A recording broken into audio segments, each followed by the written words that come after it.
Olá, senhoras e senhores, sejam bem-vindos ao Hora ET Jus. Tudo bom com vocês? Hoje nós vamos continuar com o terceiro episódio da Lei número 11.079, que trata sobre a parceria público-privada no âmbito da administração pública. Mas antes de começarmos, não esqueça de se inscrever no canal, deixar o seu like, compartilhar com seus amigos e ativar o sininho para receber as notificações dos nossos novos vídeos. Galera, vamos lá? Artigo 16.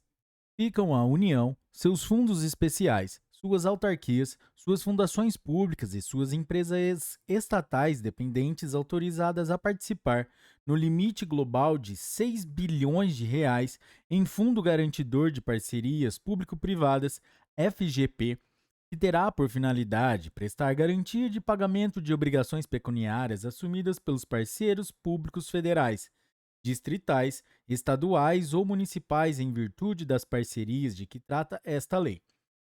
Parágrafo 1º. O FGP terá natureza privada e patrimônio próprio separado do patrimônio dos cotistas e será sujeito a direitos e obrigações próprios. Parágrafo 2º. O patrimônio do fundo será formado pelo aporte de bens e direitos realizado pelos cotistas, por meio de integralização de cotas e pelos rendimentos obtidos com sua administração. Parágrafo 3º.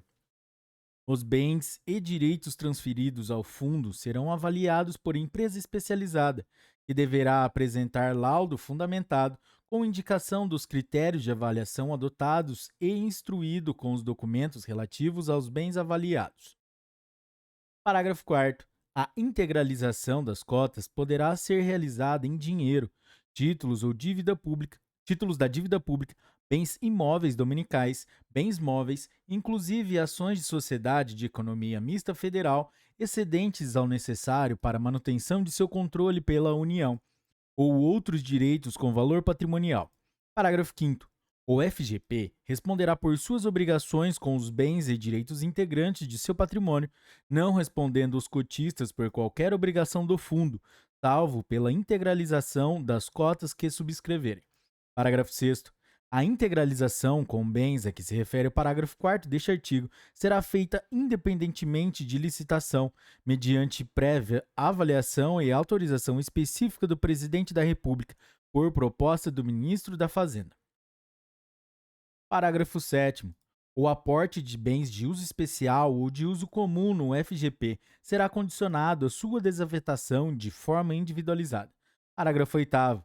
A capitalização do FGP, quando realizada por meio de recursos orçamentários, dar-se-á por ação orçamentária específica para esta finalidade, no âmbito de encargos financeiros da União. Parágrafo 9º, incluído e vetado pela Lei 12.766 de 2012. Artigo 17. O FGP será criado, administrado, gerido e representado judicial e extrajudicialmente por instituição financeira controlada, direta ou indiretamente, pela União, com observância das normas a que se refere o inciso 22 do artigo 4º da Lei nº 4.595, de 31 de dezembro de 1964. Parágrafo 1º. O Estatuto e o Regulamento do FGP serão aprovados em Assembleia dos Cotistas. Parágrafo 2º. A representação da União na Assembleia dos Cotistas dar-se-á na forma do inciso 5 do artigo 10 do Decreto-Lei nº 147, de 3 de fevereiro de 1967. Parágrafo 3º. Caberá à instituição financeira deliberar sobre a gestão e alienação dos bens e direitos do FGP, zelando pela manutenção de sua rentabilidade e liquidez. Artigo 18. O Estatuto e o Regulamento do FGP devem deliberar sobre a política de concessão de garantias, inclusive no que se refere à relação entre vivos e passivos do fundo. Parágrafo 1º. A garantia será prestada na forma aprovada pela Assembleia dos Cotistas, nas seguintes modalidades: inciso 1, fiança, sem benefício de ordem para o fiador; inciso 2, penhor de bens móveis ou de direitos integrantes do patrimônio do FGP, sem transferência da posse da coisa empenhada antes da execução da garantia; inciso 3, hipoteca de bens imóveis do patrimônio do FGP; inciso 4, alienação fiduciária, permanecendo a posse direta dos bens com o FGP ou com agente fiduciário, por ele contratado antes da execução da garantia. Inciso 5. Outros contratos que produzam um efeito de garantia, desde que não transfiram a titularidade ou posse direta dos bens ao parceiro privado antes da execução da garantia. Inciso 6. Garantia, real ou pessoal, vinculada a um patrimônio de afetação constituído em decorrência da separação de bens e direitos pertencentes ao FGP. Parágrafo 2º. O FGP poderá prestar contragarantias às seguradoras, instituições financeiras e organismos internacionais que garantirem o cumprimento das obrigações pecuniárias dos cotistas em contratos de parceria público-privadas. Parágrafo 3º. A quitação pelo parceiro público de cada parcela de débito garantido pelo FGP importará a exoneração proporcional da garantia. Parágrafo 4º. O FGP poderá prestar garantia mediante contratação de instrumentos disponíveis em mercado, inclusive para complementação das modalidades previstas no parágrafo 1º. Parágrafo 5º. O parceiro privado poderá acionar o FGP nos casos de: inciso 1. Crédito líquido e certo, constante de título exigível aceito e não pago pelo parceiro público após 15 dias contados da data do vencimento e: inciso 2. Débitos constantes de faturas emitidas e não aceitas pelo parceiro público após 45 dias contados da data de vencimento, desde que não tenha havido rejeição expressa por ato motivado. Parágrafo 6º. A quitação de débito pelo FGP importará sua subrogação nos direitos do parceiro privado. Parágrafo 7º. Em caso de inadimplemento, os bens e direitos de fundo poderão ser objeto de constrição judicial e alienação para satisfazer as obrigações garantidas. Parágrafo 8º. O FGP poderá usar parcela da cota da União para prestar garantia aos seus fundos especiais, às suas autarquias, às suas fundações públicas e às suas empresas estatais dependentes. Parágrafo 9º. O FGP é obrigado a honrar faturas aceitas e não pagas pelo parceiro público. Parágrafo 10. O FGP é proibido de pagar faturas rejeitadas expressamente por ato motivado. Parágrafo 11. O parceiro público deverá informar o FGP sobre qualquer fatura rejeitada e sobre os motivos da rejeição no prazo de 40 dias contado da data de vencimento. Parágrafo 12. A ausência de aceite ou rejeição expressa de fatura por parte do parceiro público no prazo de 40 dias contado da data de vencimento implicará a aceitação tácita. Parágrafo 13. O agente público que contribuir por ação ou omissão para a aceitação tácita de que trata o parágrafo 12 ou que rejeitar fatura sem motivação será responsabilizado pelos danos que causar, em conformidade com a legislação civil, administrativa e penal em vigor. Artigo 19. O FGP não pagará rendimentos a seus cotistas, assegurando-se a qualquer deles o direito de requerer o resgate total ou parcial de suas cotas, correspondente ao patrimônio ainda não utilizado para a concessão de garantias, fazendo-se a liquidação com base na situação patrimonial do fundo. Artigo 20.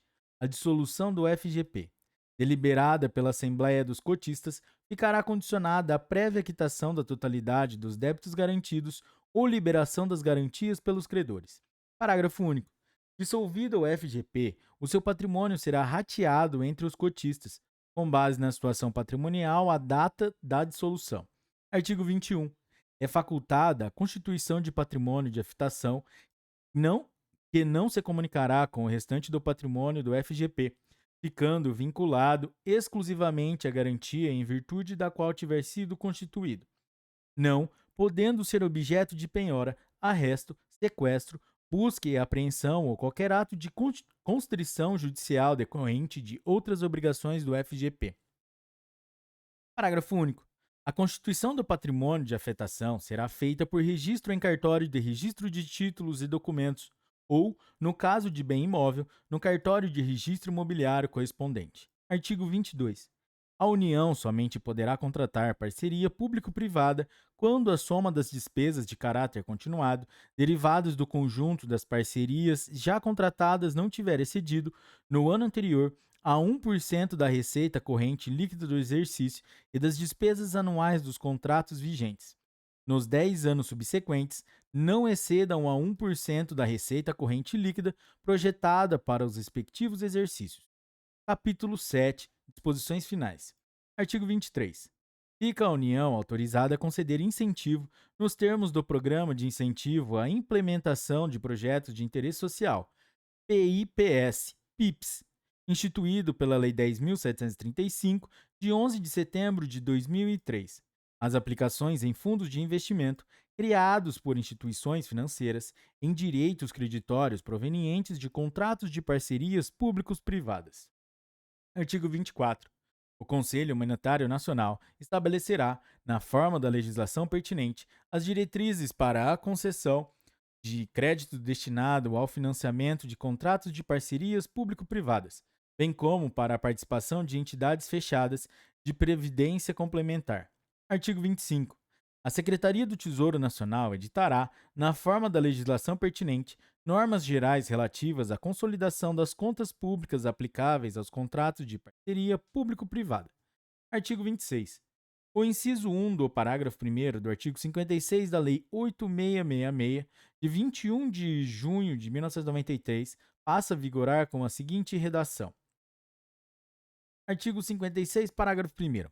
Calção em dinheiro ou em títulos da dívida pública, devendo estes ter sido emitidos sob a forma escritural, mediante registro em sistema centralizado de liquidação e de custódia autorizado pelo Banco Central do Brasil e avaliados pelos seus valores econômicos, conforme definido pelo Ministério da Fazenda. Artigo 27. As operações de crédito efetuadas por empresas públicas ou sociedades de economia controladas pela União não poderão exceder a 70% do total das fontes de recursos financeiros da sociedade de propósito específico, sendo que para as áreas de regiões Norte, Nordeste e Centro-Oeste, onde o Índice de Desenvolvimento Humano, IDH, seja inferior à média nacional, essa participação não poderá exceder a 80%. Parágrafo 1º.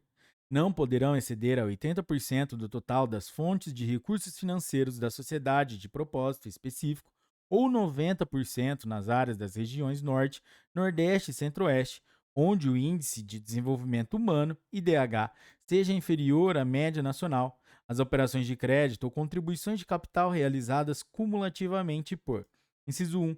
Entidades fechadas de previdência complementar. Inciso 2. Empresas públicas ou sociedades de economia mista controladas pela União. Parágrafo 2º. Para fins do disposto neste artigo, entende-se por fonte de recursos financeiros as operações de crédito e contribuições de capital à sociedade de propósito específico. Artigo 28.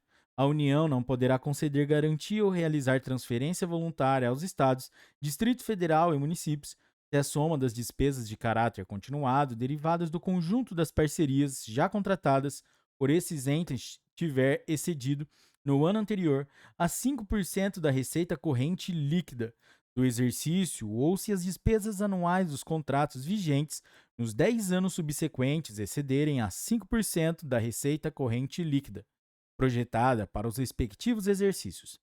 Parágrafo 1º. Os Estados, o Distrito Federal e os municípios que contratarem empreendimentos por intermédio de parcerias público-privadas deverão encaminhar ao Senado Federal e à Secretaria do Tesouro Nacional, previamente à contratação, as informações necessárias para o cumprimento do previsto no caput deste artigo. Parágrafo 2º. Na aplicação do limite previsto no caput deste artigo, serão computadas as despesas derivadas de contratos de parceria celebrados pela administração pública direta, autarquias, fundações públicas, empresas públicas, sociedade de economia mista e demais entidades controladas, direto ou indiretamente, pelo respectivo ente, excluídas as empresas estatais não dependentes. Parágrafo 3º. Vetado. Galera, é isso aí. Chegamos ao fim da Lei número 11.079, de 30 de dezembro de 2004, que trata sobre a parceria público-privada. Galera, se você chegou até aqui, meus parabéns, meta cumprida. Galera, e se você curtiu esse episódio, deixa o seu like, compartilhe com seus amigos e até a próxima. Um forte abraço. Tchau. Deixe seus comentários aí também, galera, que é muito importante pra gente. Tchau.